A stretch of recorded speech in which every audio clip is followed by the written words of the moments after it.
what a wonderful lunch program, and I'm thrilled to now set the stage for the rest of our programming.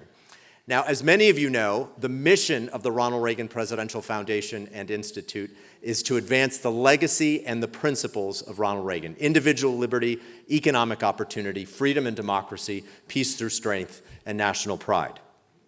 An indispensable contributor to Ronald Reagan's legacy is Prime Minister Margaret Thatcher, who was in office throughout all 8 years of Ronald Reagan's presidency.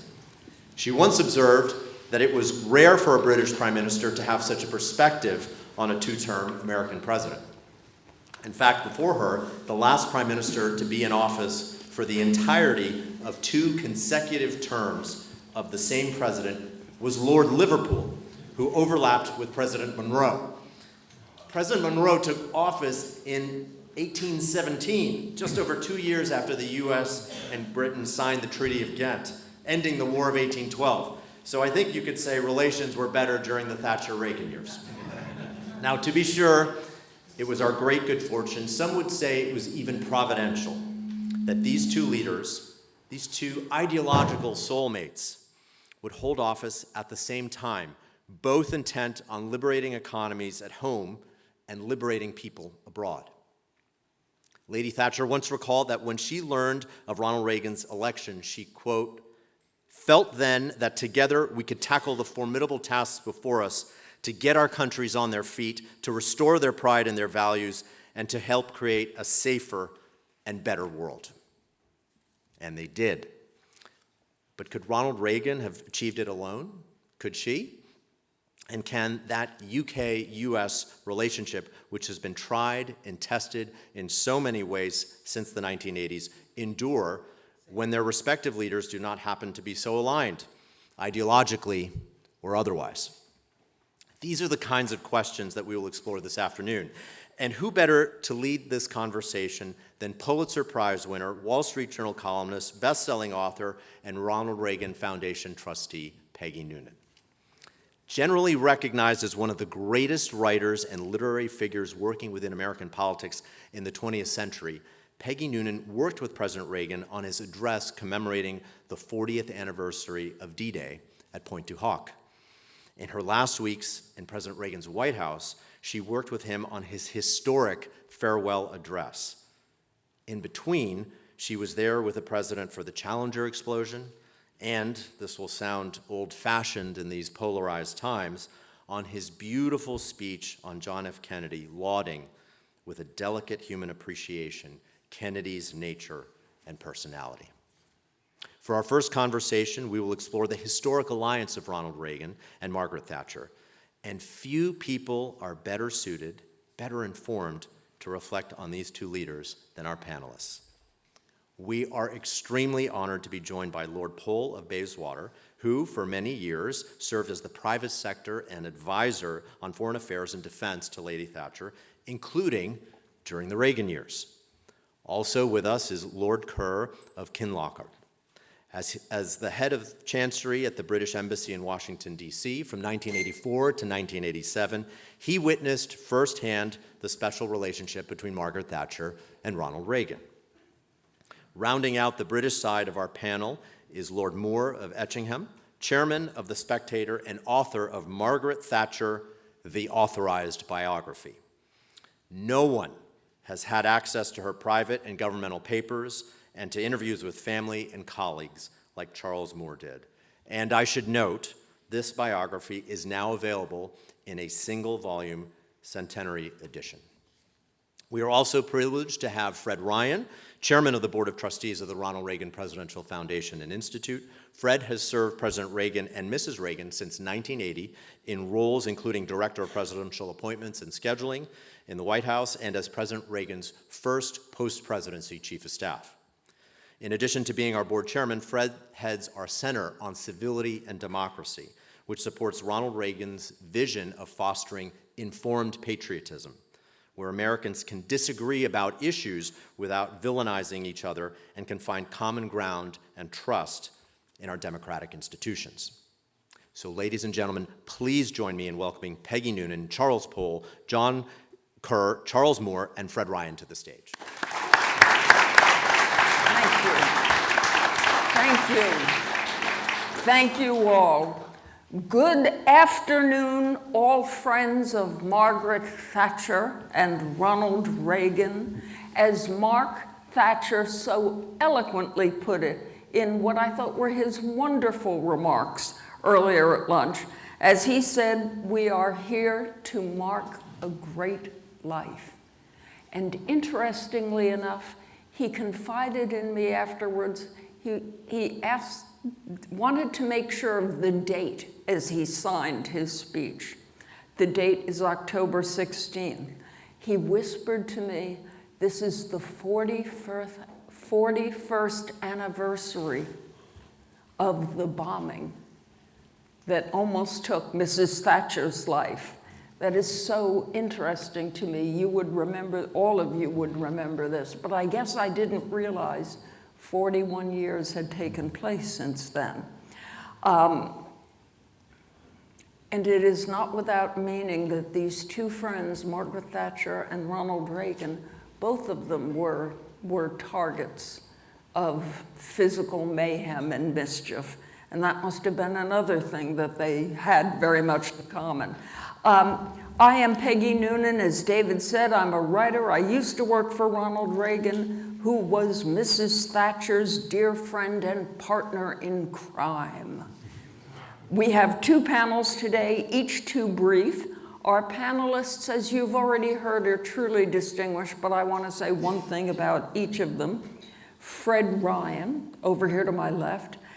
Fred, you know, has been for 30 years the chairman of the board of the Ronald Reagan Foundation.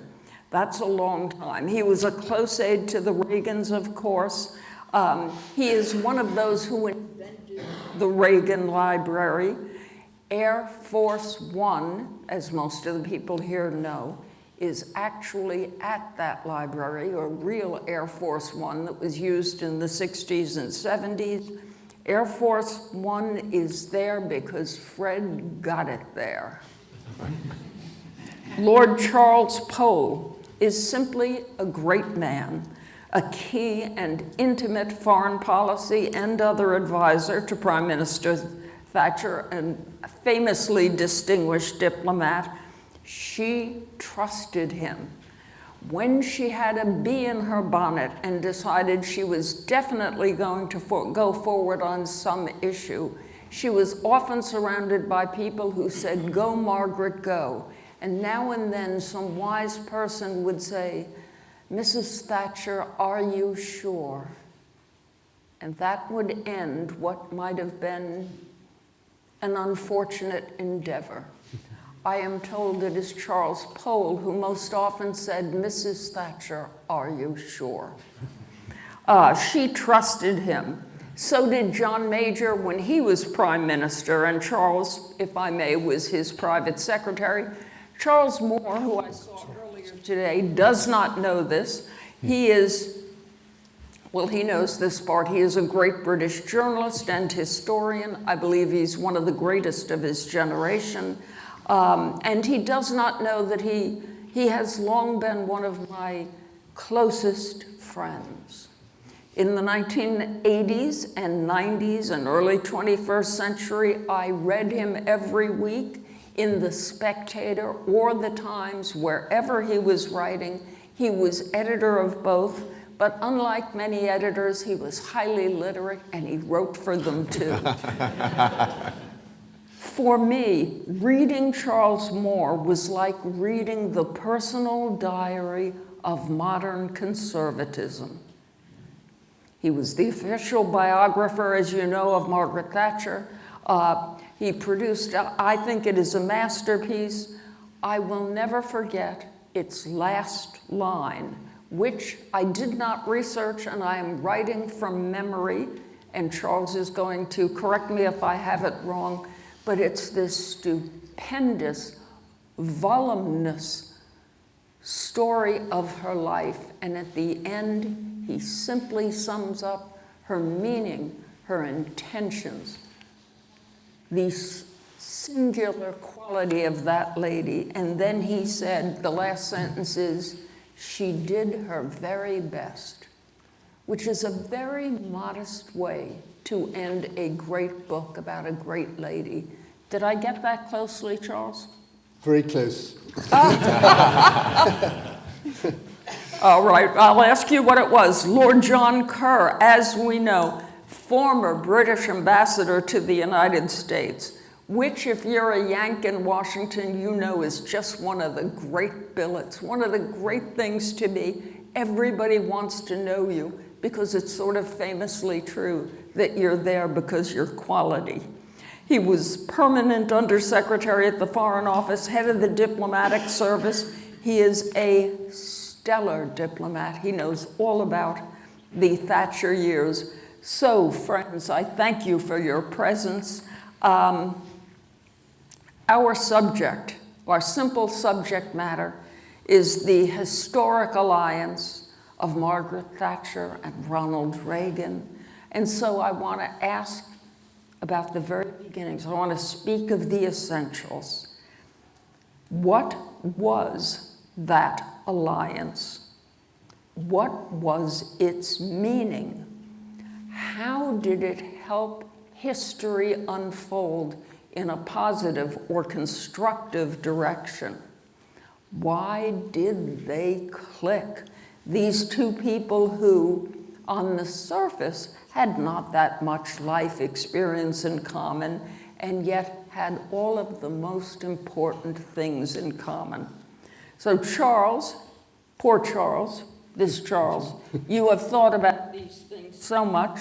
Can we start with you? You can take any one of them, but I would prefer, what the heck was that? What was the meaning of that alliance? Well, thank you, Peggy. And ladies and gentlemen, I apologize for my late arrival, which I did warn you, because I had to go to a harvest festival in Westminster Abbey, which was lovely. And it all went completely according to time, but then Her Majesty the Queen, who was there, stopped to admire all the marrows and cabbages and loaves that were there for the harvest festival. So, of course, I had to wait for her. But I'm here, and I'm honoured to be here. And I just want to say straight away how incredibly grateful, as the biographer, I am to the Reagan Foundation, and particularly to Fred Ryan. They could not have been more kind in all my endeavours. And, of course, the Atlantic is a long way to cross, and my colleague Daniel Collins did a great deal of work with them, and a great deal for the book over there.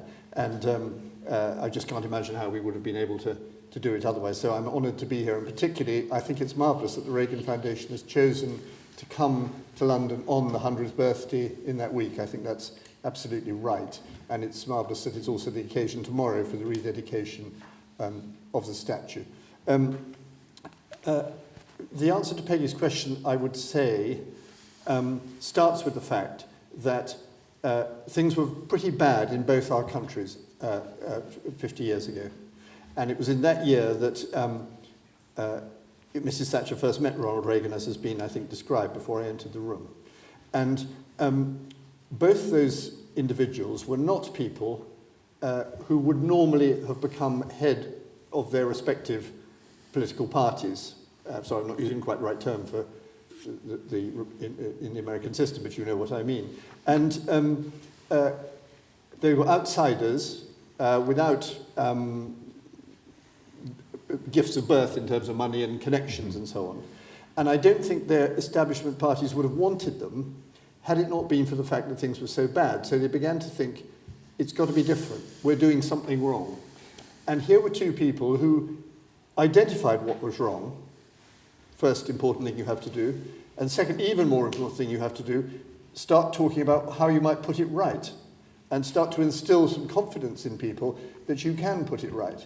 And that confidence required a lot of courage and a certain amount of bluff, because really it was very difficult and they didn't necessarily know, but they had the right instinct. And they met, and I think it was a very important thing, which was that their characters are completely different, but their beliefs were very similar. And so President Reagan, relaxed, genial, easygoing, charming gentleman. Mrs. Thatcher, always on the case. Relaxed would be almost the last word you could use. I mean, I think the last word you could use about Margaret Thatcher would be relaxed. I almost never ever saw it. And she's very much the sort of detailed person and very much in a parliamentary system where you have to be able to answer every question at every point, that sort of thing, whereas the presidential, completely different sort of. But they share these two central beliefs which are in fact related. One is about a free economy, and the other is about the freedom of, across the world, political freedom. And of course, in the context of the Cold War, both were threatened, and the threats were related. And they thought not that they had to be in permanent enmity with half of the world, but that they had to show that they meant business to that half of the world in order to get somewhere. And they therefore criticized the idea of détente and adopted a stronger posture. And from that position, they were eventually able to be more friendly, to negotiate. And so you had the arc. And they remember, I think, just end on this point, because I know we haven't got much time, is we think of the Second World War as going on to 1945. But for Central and Eastern Europe, it really went on until 1990. It was an unsettled, unfinished business. And Mrs. Thatcher's famous Bruges speech, which is now taken to be, quote, anti-European, was actually trying to be pro-European in the big sense, because it said, we can never forget that Warsaw, Prague, and Budapest are great European cities. The European community wasn't very interested in that. It was interested only in the Western bit. And so she was looking forward to a different time. And in a very similar way, when President Reagan, of course, went to Berlin and said, Mr. Gorbachev, tear down that wall. They thought about it, they believed it, they shared it. And this is unique in the history of our two countries. The same two-term US Prime Minister had the same, President, had the same British Prime Minister throughout his term. And so that they had a prior friendship and a completely continuous communication at the top. And that has never happened before or since, and I think it was really momentous. And I think as they together, Thatcher and Reagan, worked out, in effect, the West's foreign policy vis-a-vis the Soviets, as they worked together trying to figure out what exactly are we going to do, where are we going to go. Can you, Charles Powell, tell us about some of what you observed of the two of them working together diplomatically, how they figured out what their immediate imperatives were? Did they give each other heads-ups before they said something awfully interesting about Mr. Brezhnev? You were there for the foreign policy side of this great alliance. Where do your thoughts go? Well, thank you, Peggy. First of all, also thank you, Fred, for having this event here. President Reagan was absolutely central to Margaret Thatcher's political life, her politics, her role in government, and they really relied on each other in a way. They fed on each other. And we were talking about their early meetings in 1975 and 1978. Now, I just looked up what she said about that in her memoirs, which was, I discovered I instinctively thought and felt as I did not, as he instinctively thought and felt as I did, not just about politics, but about a philosophy of government and about human nature. And if you've got that feeling, that common feeling about those absolutely crucial things, you are going to be cooperating very closely, very well. And she described his election in 1981 as the happiest day of her life. I mean, this was when she thought she could see the two of them would have this chance to work together.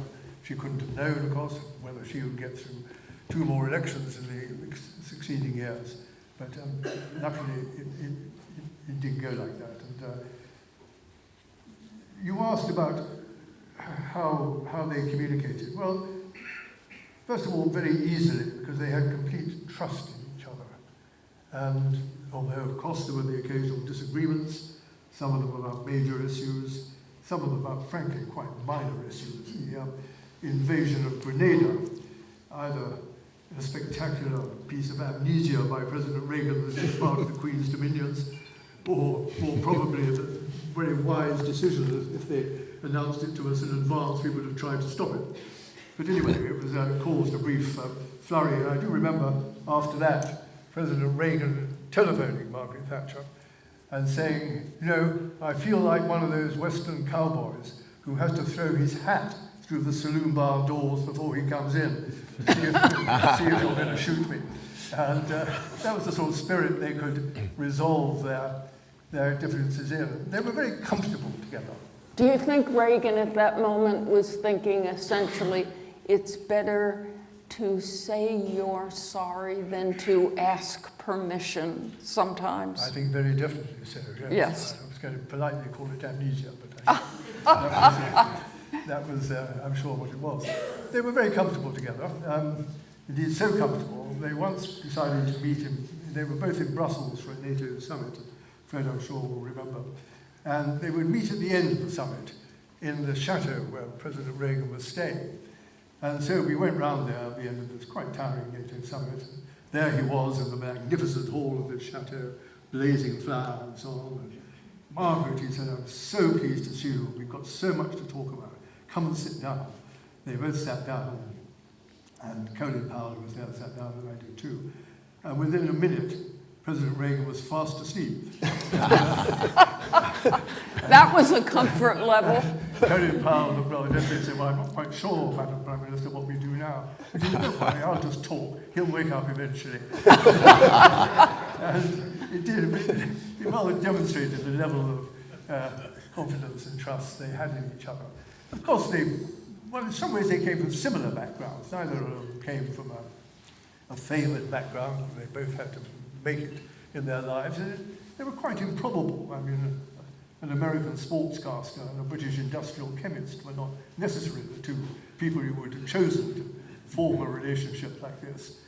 But clearly those early meetings really convinced them that they shared values, and above all, they shared objectives, which not, as Charles Powell said, not many other people shared in those times. Yes, yes. The decision that communism simply had to be destroyed, that the world could never be at peace while communism was allowed to flourish. They must roll it back, that détente was wrong, that we had to go on the offensive. And they pursued that. And it took a lot for the two of them to convince the rest of the alliance this was the right way to go. There were many, many difficult passages over time, but they got through it together. And they, to come perhaps lastly to one of your questions, they did actually love sitting together. More than once I came across President Reagan shifting the place cards round at G5 or G7 summits to ensure that he was sitting right next to Margaret Thatcher, and whoever was British Foreign Secretary or the American Secretary of State was moved out of his place so they could be absolutely close together. I thought that was always a rather nice touch to show they felt they had to stand together against the rest. I am interested in Margaret Thatcher and Ronald Reagan not only had to convince their parties that their arguably more realistic attitude towards the Soviet Union was the thing. Détente had failed. It was well-meaning. Now we must go to candor and strategy and, frankly, pressing them to the breaking point if we can. Reagan and Thatcher both had to convince their parties, the Tories, the Republican Party, that this was correct. They also had to convince their people, their voters, that this was the right way to go. And frankly, they had to convince the world also. They were different people in different circumstances. They communicated with a different spirit. Is there, Lord Kerr, do you think you want to speak at all about how Thatcher and Reagan got the world to see it their way? Yeah. Would that be something you'd be interested in talking about? Yeah, absolutely. I think I would just add to what the two Charleses have said, is that living in Washington, as I was the middle of the 80s, I could see how the friendship at the top percolated down into the administration machine. when I reported that Margaret Thatcher was worried about whether Mark Thatcher, then living in Texas, had sufficient security, an assessment was immediately carried out in the administration. I saw it. It was immensely reassuring. The threat to Mark was negligible and non-existent. But I was also told that because you have told us Margaret Thatcher is worried, we have doubled his security protection. Although the assessment shows that's completely unnecessary. We wouldn't want the president to know that she was worrying about it. When Margaret Thatcher's husband, as one of his last jobs in business, was on working for a British subsidiary of an American firm, that firm came under investigation in the States. And before that investigation was allowed to run, I was asked to advise Number 10 that it would be a good thing if Dennis Thatcher broke off his relationship with the company, which is what happened. There you had the message from the top. We don't want anything that would in any way embarrass or upset or worry Margaret Thatcher to happen, had clearly percolated right into the legal enforcement machine in the United States. Extremely impressive, and it shows that when I was told how much the president enjoyed seeing Margaret Thatcher, how much he respected her, that was clearly not just for my blue eyes. That wasn't just because I was a British diplomat. That was genuine and true. I also thought she was respected by him partly because she was such a wonderful performer. I remember at Camp David, Charles was there. It was about arms control, and the president explained the United States policy, and Margaret Thatcher explained in 9 or 11 or 13 points why that was totally, absolutely wrong and needed to be entirely amended. And about halfway through, he nudged Bud McFarlane, who was sitting alongside him, and grinned at him. And the nudge and the grin meant, I'm not going to answer this, you're next up, good luck. and it also meant, I think, God, isn't she a star? What a performer. The sort of, the Joan Crawford, Betty Davis reaction. I mean, I imagined he always saw himself, I saw him as a Gary Cooper, James Stewart, Frank Capra. I think he saw her, and I think he did think in acting terms quite a lot. Well, he saw her as a Joan Crawford. I think one of the reasons he was not what used to be called sexist, one of the reasons he respected women, and if women rose to power, he was only too happy to deal with them as an equal. He didn't have a little psychological problem with that or a halting embarrassment. It was easy. Part of it, I think, was that he had come to his young manhood and manhood in Hollywood as an actor. He perceived himself as an artist. He became the union chief for artists, actors and craftsmen and such, but he was working in a town, Hollywood, in which women were a huge and powerful force. The wives of the studio chiefs were telling those studio chiefs what to do very often, who to hire, what's not working. The social life of Hollywood, which was very important to the placement of things, that social life was run by women. The stars of Hollywood were at least 50% women, and they were tough women like the women you mentioned, Betty Davis, many others, Katharine Hepburn. And Ronald Reagan respected them as pros and equals. So it's a funny thing, but it's not at all a jump that, of course, he would respect women in the area he was currently in. Charles, you want to say something? That was a very interesting testimony from Peggy. I'm sure it's right.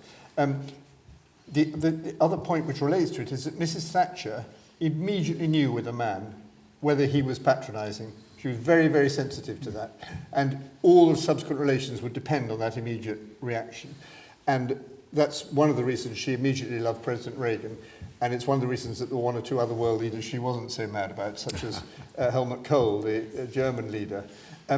She always said, and she said, she didn't always get it completely right, because she said of President Mitterrand of France, she said, he knows how to treat a woman. I think if she'd known exactly how he did treat some women, she might have revised her instinct. But it was very, very important, that, and I think it comes back to the uniqueness of female leadership at that time in politics. Yes. I'd say that's the sort of exciting chemistry that's going on. Yes, it was being invented, actually, in some serious way in the 60s and 70s, women coming up in politics. Charles, do you? I was just going to add to that. Yes, he treated her extremely well, with great gallantry and always. Sometimes when they were alone together and talking, and she was banging on, to be quite honest, about some subject, you could see his eyes sort of look to the clock to calculate how many more minutes till lunchtime. A chance to stop listening to her on the subject of the Clause 14 of the ABM Treaty or something. But he never said, now we must stop and go and have lunch. But somehow he managed to intimate that enough was enough. Yes. Better still if there might be a movie after lunch. Yeah. So he knew how to make her relax. As far as I know, she never ever saw a movie in all those years, except in the presence of President Reagan. Oh, no kidding. Let me ask you, Fred, you had some kind of eagle's eye view on Reagan and Thatcher, both in the White House and in the years after the White House, literally up to the end, to her funeral. You have some sense of what was their particular chemistry. You have some sense of how they talked to each other in a difficult moment or an easy moment. You saw them not ride horses. You saw him ride a horse with the Queen of England, but Mrs. Thatcher was not interested. Tell me about your observations, if you would, what your thoughts are on the two of them. I've always thought, we hear a lot about the special relationship, but there was, within that special relationship, there was another level of special relationship between Margaret Thatcher and Ronald Reagan. And as was mentioned earlier, they knew each other, going back to the famous meeting in 1975 when he came over that Dave mentioned, where he identified her as someone who he thought could be the prime minister, and the eyes were rolled when he mentioned that. But they'd met before that. They met when he was governor. Prime Minister Heath had them at a function, and they began. He sent her a handwritten note afterwards. You could see there was a beginning of a relationship. And it had even gone back to what I had understood, and of course Charles Moore would know this, that Dennis heard Ronald Reagan speak in the 60s and went back at a business forum and went back to her and said, this is someone who you should listen to. Correct. So I think rather than being an arranged marriage, so to speak, between the heads of two countries that had to work together, they were already there before they were elected. When she was elected in 79, or took office in 79, he was elected in 1980. But to the point that Charles Powell made was there was a level of trust that enabled a lot of things to get done, sometimes not always in the way the American side wanted it, because I know anytime there was a conversation with a head of government, there would be a memo put together that says, if that person asks for X, you should suggest Y. And if they ask for A, you should suggest B. And the National Security Council would put these together every time they had a phone call or a meeting. And then afterwards, it would turn out that President Reagan had just said yes to everything. And so I said, why are you doing these options? They're irrelevant. And in fact, I shared with Charles Moore when he was working on his book that the expression we had, if the question involved Margaret Thatcher, the answer was yes. And that proved true throughout the relationship. And you mentioned there were a number of things, and because it was a close relationship, things they did. The Camp David trips, the two Ambassador Kerr was involved in, and Charles, of course. That was kind of a sign of respect, or a sign of a way you'd receive a visitor at a high level. She came out when we left office for his birthday party. She would be in California. But the one thing that was kind of, to me, that was revealing to the relationship all the way to the end was when he left office, it's kind of a depressing moment for presidents, but in your final week of office, this team comes in to say they're here to plan your funeral, which is not exactly something Ronald Reagan was enthusiastic to talk about.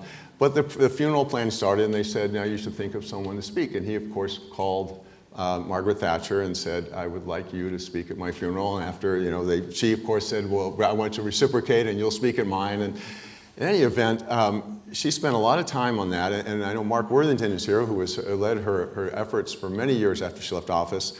She would travel around the world with a black dress, knowing that if that funeral were to come, she wanted to be ready for it. And she spent years working on the eulogy, which was one of the most powerful eulogies, and just ironically, I know she was wondering how she could deliver that eulogy, and so she recorded it about 2 or 3 months before President Reagan died, but she was there for his funeral. She listened to the eulogy. She was there in Washington where people lined up to pay their respects. 100,000 people came by, and she was in line to pay her respects. She was at the National Cathedral for the state funeral, and then she got on the airplane, Air Force One, with President Reagan, the only head of state, the only contemporary, or head of government, the only contemporary of his to do it, and flew across the country to be there to lay him to rest. So it showed that relationship from the time they met, through the time they led their countries, until the end of his life was a very close one, a very unique one. And she did it all in heels. I remember that weekend. She never took off her heels, apparently, on Air Force Two, I think it was. You would know. Well, you mentioned the trip to the ranch. That was another one of the gestures that President Reagan would only offer to the closest people. Gorbachev, the Queen, and Margaret Thatcher were the 3 world leaders he invited to his ranch. And this was after he left office. And of course, his ranch, and Peggy, from being there, it's very rustic. There's a dirt road to get there. The ranch house is less than 2,000 square feet. It's a small, modest place. So she was coming, and we kept sending the message, this is very rugged. You can be casual. Nancy Reagan in jeans was there. President Reagan jeans. We sent the message several times to dress casual because it's the rugged West. Her limousine pulls up, she steps out in her high heels with a perfectly light blue dress suit on and a perfectly matching hat and her handbag. And there's Ronald Reagan in a short-sleeve polo shirt and jeans, but it was still a successful visit. I know. There are. It's a great picture. Yeah. Oh, do, Fred Charles. is absolutely right that she travelled always with a black dress. I was probably the only male prime ministerial advisor who travelled everywhere with a spare pair of nylon stockings in his briefcase. That's progress for you. So one of the things about the great leaders of the world who visited the Reagan ranch, I know that they always went to the ranch thinking, this is the ranch, quote unquote, of an American president. This is the ranch of a Hollywood star. This is a ranch like a ranch on the television show Dallas. Yes. And they would drive up the mud tracks to go to this little house. Fred, it was either 2 or 3 bedrooms, I think 3, small bedrooms. In the Reagan's bedroom, they wanted to have a double bed, but they never got around to buying a double bed. They had 2 single beds mushed together with the bedposts held together by rubber bands. These were people who did not spend a lot of money. The kitchen, the small little kitchenette of this ranch, was furnished by General Electric 25 years before, when Ronald Reagan was a spokesman for General Electric. So the modesty of it left everybody taken aback. I have been told, especially Gorbachev, who said, this is where he lives. He was totally shocked. Let me, gentlemen, we're getting a little near the end. I think maybe we want to take a look at, it's all very good and well, that Ronnie and Maggie got along. It's good and well that they saw the world the same, that they understood they had a historic rendezvous with destiny. They must meet it. They did. But how did they make the world better? Keep it simple. What was better by the time they left? And part two, a difficult one, but keep it simple. What would they ask of us now to get our own world a little more in order? In poor Charles Powell, you're next to me, so I could keep putting my hand on you. You can go first, but you don't have to. Put your hand on me any time. I'd be happy to respond, because I think it's actually fairly simple. I mean, it was just a much better world, and one can see that in all sorts of indicators. For instance, just this week we've had an opinion poll here in the UK that says Margaret Thatcher remains far and away the most popular Prime Minister of the past 50 years. And that would not necessarily be expected, but it's true. I mean, the basics are obvious. The Cold War was won. Communism was defeated. There was much greater prosperity in 1988 than there had been in 1982. People felt better off. And for me, the most important thing is that the morale of the West was completely different between President Reagan coming to office and Margaret Thatcher coming to office and when they both left. I mean, in the West, people, countries, governments, people were all much more confident. I find it quite hard to relate now when we think about the world as it is today. I mean, you know those American movies which sometimes start with a rather sonorous voice saying, "A long time ago in a faraway country." Well, I mean, it does feel a bit like that now, that Reagan and Thatcher were a long time ago, and perhaps the country isn't quite what it should be. And so it was a unique period. I don't really believe in golden eras, but it was as close as a golden era as I think you could probably get. I would add that people they say to me constantly, "Oh, I loved Reagan, he was so optimistic." And I will say honestly, as someone who knew him, as you did, Fred, I am not certain that Ronald Reagan was an optimist about history, to be frank. But Ronald Reagan was a realist. He had guts. He had a plan. He told you the plan. And when you saw his realism, guts, and heard his plan, it made you feel optimistic. And so people have taken the optimism he made them feel and decided he was the optimist. But I often think that's a little subtle part of his presentation. Mr. Kerr, what do you think? Anything you want to throw in here? I had assumed he was an optimist. He conveyed that sunny, things are going well, and when something went wrong, gee, shucks, we can He was in a good mood, and he thought that if we apply our best efforts, who knows, maybe we can turn it around. A good mood, not an optimist. Go ahead. Yeah, I agree with what Charles says, but Margaret Thatcher's position throughout her, or almost throughout her time in power, was politically much more fragile than Ronald Reagan's position was. I mean, I was in Washington for the 1984 election, which must have been the most boring election in American history. Reagan was under no serious threat. Right. I became the Chancellor's private secretary and went to the Williamsburg summit. At the time I became the Chancellor's private secretary, which was 1981, the Conservative Party was number 3 in the polls in this country. Margaret Thatcher had been in office for 2 years and was immensely unpopular. The party with 50% was a new party, Roy Jenkins' party, the Social Democrat and Liberal Party. And the Labour Party and the Conservative Party were neck and neck at about 25% each. A completely different political position from that Ronald Reagan was in. One of the reasons why the Reykjavik-Gorbachev Reagan meeting and the idea of complete abolition of all nuclear weapons within 10 years, one of the reasons why that was both philosophically and politically extremely offensive to Margaret Thatcher was that at the time she was behind the Labour Party in the polls, and one of the Labour Party's principal planks was not wasting money replacing the British nuclear deterrent. We were out buying Trident, and the president was saying, don't bother.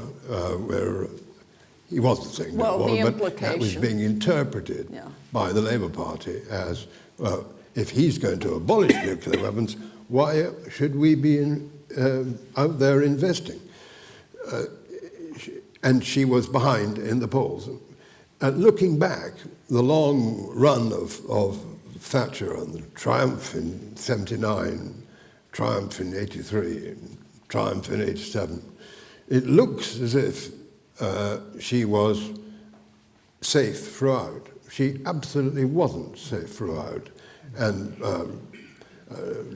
American ambassador in London, Charlie Price, was very good, I thought, at continually reminding the White House that her position was, from time to time, precarious. She had great good luck in that Galtieri invaded the Falklands, and the Labour Party had a non-electable leader in 83, and in 87, Neil Kinnock, campaigning against buying Trident, was unexpectedly defeated by Margaret Thatcher. And there was a feeling in the run-up to that election that it might be curtains for Margaret Thatcher. So I think that must have affected the president's view of her. He must have continually have been concerned to help Margaret Thatcher because there were plenty of people in the administration who thought she might need help. I see. Fair enough. Do you want to jump in there, Charles or Fred? Someone's going to take us home here. Sorry, Fred. No, go ahead, Charles. I have one short You can thing. both do it. Go ahead. Just really developing Charles's point about morale. I would say that the key shared characteristic, apart from the ideology of Reagan and Thatcher, was what you might call a forward policy for the West. For a very, very long time, we had a sort of static policy, a containment and not really developing either economically or in terms of the Cold War. And this was a forward policy. So it was, if you like, it was quite evangelical. It wasn't just saying this is good for Britain, this is good for America. It was saying the world needs to be free and we can do it. And that was an electric message, and of course, particularly in the Eastern Bloc. And I'll just tell you one anecdote about how Mrs. Thatcher did this when she went to Moscow to see Gorbachev in 87. They had one of the long, endless arguments they enjoyed having. She got on well with Gorbachev. And they moved around, and he took her to a new room, and I think he did it deliberately, because there was a painting in the room, which is of a rural scene after storm. And he said to her, and I'm sure he could have prepared this, he probably had, he said, Prime Minister, this scene, this painting is like our conversations. There's been lots of storms, but the light is coming through. And Mrs. Thatcher, who of course couldn't prepare this, she looked at it and she said, yes, Mr. General Secretary, but the light is coming from the west. Oh, well done. Fred, close us up. I know a couple of polls were mentioned, and one just that stuck with me over the years was a poll that was taken 1988, the end of Ronald Reagan's term as president. U.S. News took a poll, and one of the questions was, if Margaret Thatcher were eligible to run for president of the United States, would you vote for her? And a majority said yes. Oh, my goodness. That's excellent. By the way, as I close this up, let me give you an idea for something you might do when you have nothing to do. Go on YouTube, Google Ronald Reagan's last news conference. It was the last news conference of his presidency. It was December of 1989. You can see his views of the world. You can see his views of Mrs. Thatcher. But on top of that, you will understand in a way that you never have before that Ronald Reagan and Joe Biden were not in the same condition as Ronald Reagan ended his presidency, wide awake, fully alert, conversant with all of the facts. This is something I've been saying for a while to people. You won't believe what you see when you do Ronald Reagan's last news conference. That's all we have to say. We didn't run over much. We thank you very much. You were a wonderful audience. We could feel you smiling. I thank this wonderful panel. These wonderful Mr. Powell, Mr. Kerr, Charles Moore, and Fred Ryan, appreciators of history and of the great ones within it. So thank you very much. You all get to go out and have a smoke or a cookie, and we'll be back at 2:15. Thank you. Thank you, Peggy.